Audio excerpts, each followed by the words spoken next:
দেশ বলে এইটা যদি সাংবাদিকতা হয় তাহলে মাসুদ ভাই যখন লজ্জা পায়, সেই মাসুদ ভাই এইমাত্র যেটা করলো, সে লিখকে পান্ডা পইলে পরের লাইনে বলতেছে যে আগের সরকারের চেয়ে ভালো চালাতে পারছে, এই সরকারের হাজারটা সমস্যা আছে আমরা বলবো, এই সরকারের দায়ও বাংলাদেশের সকল জনগণের, সে যা পারবে না। কিন্তু আপনি কি এটাকে কোনোভাবে গত ফ্যাসিবাদী আমলের সাথে তুলনা করতে পারবেন? কেন তুলনা করলে কি হবে? আমি বলবো হাসিনা ফেসিবাদী সরকার ছিল, কিন্তু এই সরকার ফেসিবাদী না, কিন্তু হাসিনার চেয়ে অর্থনৈতিক বা রাজনৈতিকভাবে ভালো চালাইছে কি খারাপ চালাইছে। আমি যদি দেখি হাদি, আপনি আমাকে বলেন, কালকে আসিফ মাহমুদ সজীব ভুঁইয়া আমার অনুষ্ঠানে এসে বলছে যে এই সরকারের ভিতরে সরকার তার বিরুদ্ধে ষড়যন্ত্র করতেছে, এটাকে আমি কি বলবো? ভালো বলবো? আমি বলবো ও আইসা বলছে যে ডিজিএফআই তার জায়গা থেকে ছবি তুলা এজেন্সি করে বিদেশে পাঠাইতেছে, আমি এটাকে ভালো বলবো এই সরকারকে? যখন আমি জানি যে ডিজিএফআই ডক্টর মোহাম্মদ ইউনূসের আন্ডারে। খালেদ ভাই, এই সরকারের সবথেকে বেশি সমালোচনা ইনকিলাব মঞ্চের চেয়ে বেশি কেউ করে নাই, শব্দ ধরে ধরে বাক্য ধরে ধরে গত একটা বছর। আপনি জাস্ট পত্রিকা দেখেন, আপনি মিডিয়া দেখেন, কিন্তু প্রবলেম হলো আপনি যখন ফ্রেমিংটা, আপনি যখন একটু আগে বললো না যে এই যে ভাই একটু আগে বললো যে আপনি যখন জিজ্ঞেস করলেন মাসুদ ভাইকে যে তাহলে এর আগের যে ওই যে বর্তমান যে উত্তরের মেয়র সে যোগ্য না, তাহলে আসলে যোগ্যতাটা কি? তখন ভাই বললো যে ধরে নিচ্ছি তারা চোর, মানে ধরেন খোকা ভাইয়ের কথা বলেছে, আদিক সাহেবের কথা বলেছে, এর মানে মাসুদ ভাই বলছেন ধরে নিচ্ছি চোর, এর মানে কি চোর ধরে নেওয়া লাগবে? তারা চোর না।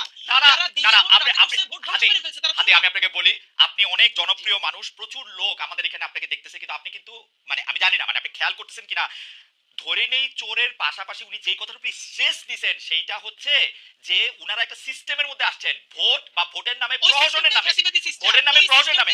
আর উনি আসছেন, আর এজাজ সাহেব আসছেন কালকে আসিফ মাহমুদ সজীব ভাই বলছে যেটা সরকারের উপদেষ্টা পরিষদ সিদ্ধান্ত নিয়েছে আমাকে দিয়ে, মানে আমি এটা এক্সিকিউট করছি মাত্র। এখন খালেদ ভাই, এটা কি আপনার কাছে ভালো সিস্টেম লাগতেছে?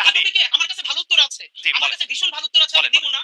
যদি আমি সরকারের স্পোকসপারসন হইতাম আজকে, আমি যদি শফিক ভাই হইতাম অথবা আমি যদি এনসিপির মুখপাত্র হইতাম, তাইও আমি উত্তরগুলো দিতাম। কিন্তু আমি যেহেতু ইনকিলাব মঞ্চের মুখপাত্র, এই সরকারের আমি তো হাজারটা ক্রিটিক করি, সুতরাং আমি তাকে ডিফেন্ড করব না।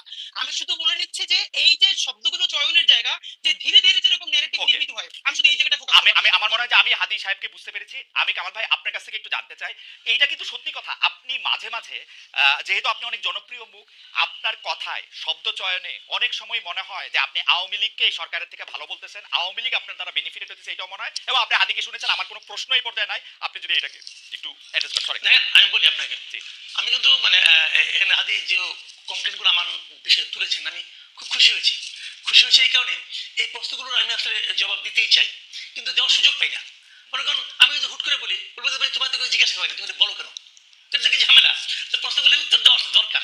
আমি একটা একটা করে বলি। প্রথমত বলি, শেষ থেকে বলি, যে এই সরকারের চেয়ে আওয়ামী লীগ সরকার ভালো, এটা আমি কখনো উচ্চারণ করিনি,